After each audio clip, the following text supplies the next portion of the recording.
Ey Əbu Rafi, de görün Mühəmmədin bəlaya tuş gəlmək üçün özü ilə gətirdikləri kimlərdir? O sağ tərəfindəki kişi, onun kürəkəni və canişini Əli ibn Əbi Talibdir. Əli? Əli Xəndək döyüşündə Əmr ibn Əbdəvüd amirini öldürən adamdır. Xeybərdəki Haris və Mərhəbi də. Bəs o qadın kimdir?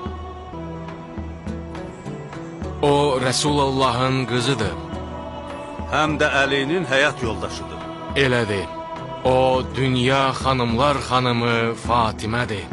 Bizim fikirləşdiklərimiz düz çıxmadı Eyhəb. Muhammed qoşunu ilə gəlmədi. Bir ora bax. Bax gör necə arxayınlıqla gəlir.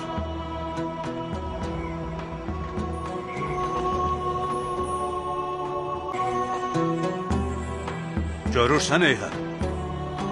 O bizlə mübahilə eləmək üçün öz ailəsini gətirib. Əgər Muhammed öz dediklərində doğru olmasaydı, mübahilə üçün bizi buradan çox uzaq yerə çağırardı. Mənim gördüyüm bu əllər dua eləməyə qalxarsa Eyhəb, dağları da yerindən oynadar. Bunların duası bütün Nəcranı və Nəcranlıları məhv eləyər. Tez ol Aqib, tez göd onu dua eləməyə qoyma ki, axırı pis olar. Ona de ki, bizə qarğış eləməsin.